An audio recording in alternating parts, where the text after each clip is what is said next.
Sedikit saja misalnya kesalahan maka muncul misalnya teguran. Muncul bahkan somasi.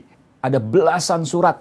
Satu surat itu paket ya, paket surat tebelnya segini nih. Mungkin sekitar 5 cm, 3-5 cm lah. Isi dokumen.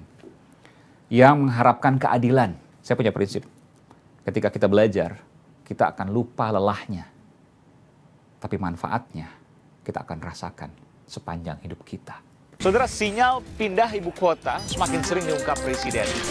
Provinsi Kalimantan Timur, rencana balapan ibu kota. Aiman Wicaksono, eksklusif hanya di podcast Aiman.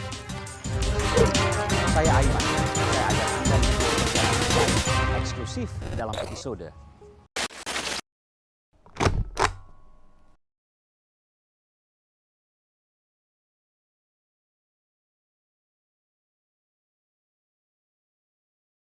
Halo saudara, bagaimana kabar Anda? Semoga Anda senantiasa dalam keadaan sehat dan baik-baik saja. Kita berjumpa lagi di podcast Aiman Wicaksono musim kedua yang merupakan hasil kolaborasi antara Kompas TV, Media Podcast Network, dan Trusty Talent Management. Sebelum mulai, jangan lupa untuk follow dan beri rating pada podcast Aiman Wicaksono di Spotify dan subscribe YouTube Kompas TV supaya Anda tidak tertinggal setiap episode terbarunya.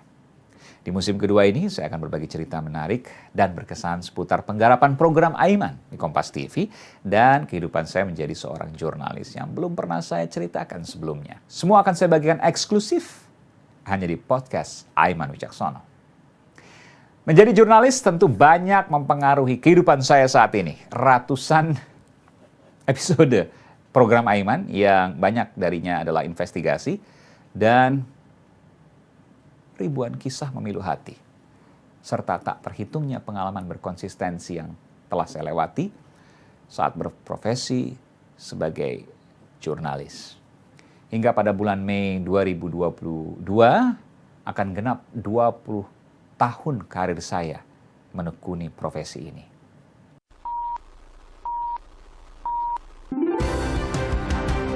Saya Aiman Wicaksono. Saya Aiman Wicaksono, eksklusif. Oleh karena itu tingkatkan literasi, tonton Kompas TV karena kami menjernihkan informasi, independen, terpercaya, memberi makna. Eksklusif. Ini luar biasa. Eksklusif.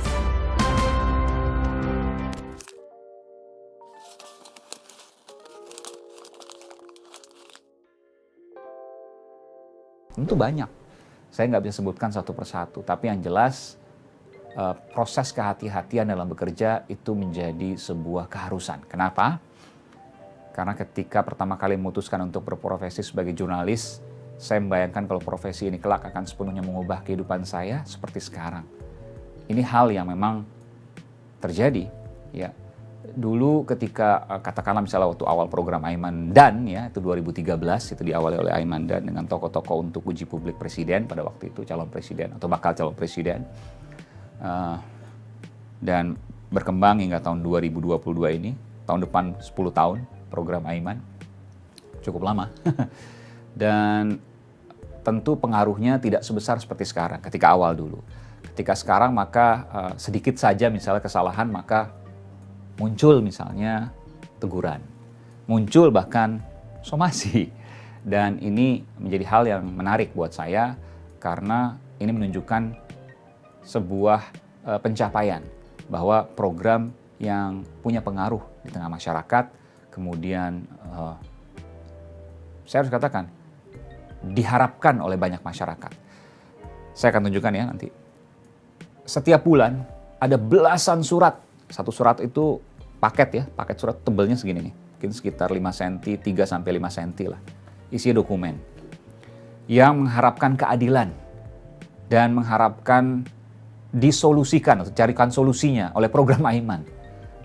Mayoritas dari kasus-kasus itu adalah kasus hukum. Dan itu datang begitu saja sejak mungkin setahun atau ya setahun terakhir lah. Dan setiap bulan belasan surat-surat itu. Nanti saya akan tunjukkan. Dan dari situ kemudian saya merasa bahwa ini bukan hal yang sia-sia untuk dilakukan dengan keringat peluh. Dan bukan saya saja, tentu dengan tim Aiman ada Ana Aryastania, ada Nilu Puspa, dan juga ada Alivia Malik, ada Mila Dewi, ya. Dan sebelumnya juga ada tim Aiman yang lain yang juga luar biasa. Tentu ini menjadi hal yang menarik buat kita, menjadi harapan, dan juga menjadi kebanggaan. Sekaligus juga menjadi hal yang dimana kita harus kerja dengan hati-hati, dengan cover both sides. Karena ingat, program investigasi atau program jurnalistik secara umum ya tentu punya dua mata pisau. Kalau kita bicara mata pisau yang kanan, maka kita akan melukai pihak yang kanan. Kalau kita bicara soal mata pisau kiri, maka mata pisau kiri yang akan melukai pihak yang kiri. Misalnya seperti itu. Atau ya kalau nggak kanan kiri, atas bawah, terserahlah arahnya kemana. Ini nggak ada kaitan ke kelompok-kelompok ya. Tapi saya ingin menggambarkan secara mudah saja. Apa yang terjadi di sini tidak perlu kita pikirkan. Apakah kita akan melukai dan lain sebagainya. Yang perlu kita pikirkan, nah ini yang penting dan mengubah hidup saya. Yang perlu kita pikirkan adalah nilai yang kita jaga. Bukan pihak atau kelompok mana yang kita bela. Itu menjadi catatan penting buat saya. Ketika pemilu misalnya, maka wartawan memiliki hak pilih. Yang dinilai bukan orangnya, bukan sosoknya, tapi nilai yang dia bawa. Mungkin pada pemilu kali ini dia memilih A. Karena nilai yang dianggap oleh seseorang itu atau oleh jurnalis itu nilai yang mulia. Tapi ketika kemudian pemilu selanjutnya ada nilai yang lebih mulia dan dari sosok yang berbeda, maka bisa jadi tidak ada kesetiaan pada orang, tapi kesetiaan pada nilai. Dan itulah prinsip hidup jurnalis. Sampai kapanpun nilai yang kita jaga. Karena orang bisa berubah, tapi nilai nurani akan tetap abadi. Itulah yang kemudian saya pelajari, itulah yang kemudian saya kontemplasikan, dan itulah kemudian yang saya jaga sampai sekarang.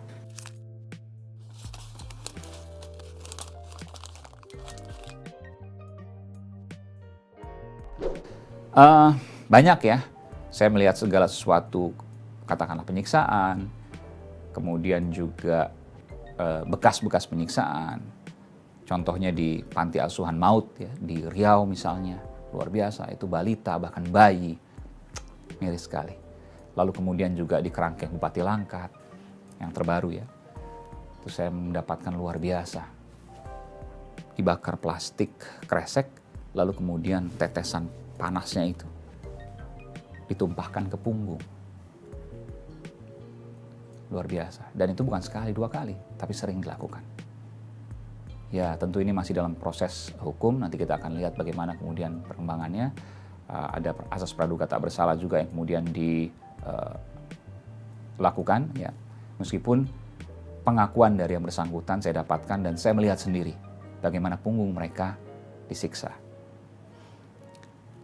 Dan lebih dari itu, tentu saya tidak bisa menceritakan secara detail. Atau misalnya soal kelitih, atau ya saya nggak mau mengatakan kenakalan remaja, tapi kejahatan warga negara yang beberapa kali terjadi di Yogyakarta dan memunculkan korban. Itu sampai sekarang ada seorang ayah yang masih trauma untuk melewati jalan Kaliurang di mana anaknya pernah dilakukan penganiayaan oleh 40 orang, lebih dari 20 motor, yang kemudian menyebabkan anaknya sampai sekarang usia SMA tidak bisa menulis karena dilukai dengan senjata tajam di bagian telapak tangannya. Sungguh sedih menjadi orang tua yang kemudian membayangkan hal tersebut, dan itu menjadi hal yang luar biasa. Dan juga proses hukum, ini soal yang ketiga atau yang lain, yang pernah saya alami, yang seharusnya tidak dilakukan karena ketika ada sengketa pers menurut undang-undang pers harus diselesaikan lewat Dewan Pers. Tapi apa boleh buat, karena proses itu terus berlanjut, jadi saya harus hadapi. Dan sampai sekarang tentu ini menjadi catatan noda hitam ya. Karena sekali lagi bahwa sengketa pers harus dilakukan lewat Dewan Pers. Tapi hikmah apa yang saya bisa ambil dari situ? Ya tadi, bahwa nilai tetap akan saya jaga, kehati-hatian tetap harus dirasa, dan ketajaman tetap harus dijaga. Jadi jangan kemudian ketika hati-hati tapi kita nggak tajam. Jangan dong, karena jurnalis harus tetap tajam. Apapun resikonya. Karena setiap manusia pasti memiliki resiko. Orang ketika makan saja bisa beresiko tersedak, lalu kemudian katakanlah misalnya meninggal. Itu makan. Apalagi ketika kita berjalan. Apalagi kita menjalankan profesi jurnalis. Dan semua pasti akan memiliki resiko. Penegak hukum memiliki resiko, kemudian juga profesi-profesi yang lain, Anda tentu juga punya resiko dalam menjalankan hidup. Anda bisa cerita nanti di komentar.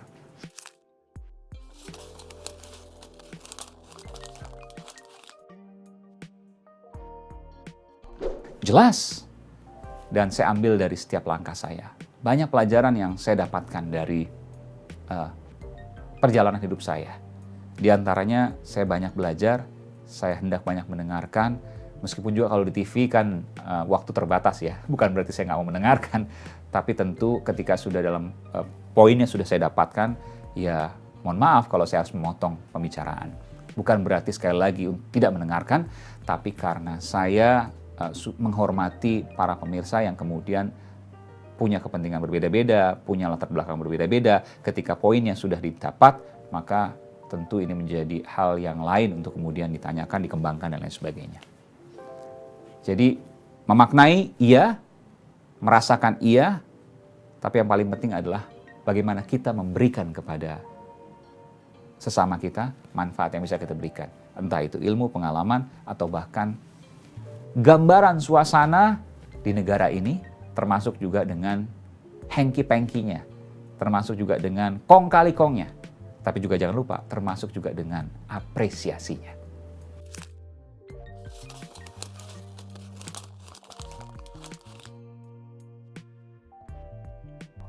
Terus belajar, karena saya punya prinsip. Belajar atau menuntut ilmu, apapun itu nggak mesti di sekolah, karena saya sudah tidak sekolah lagi ya. Kalau yang masih usia sekolah tentu harus sekolah, itu kewajiban.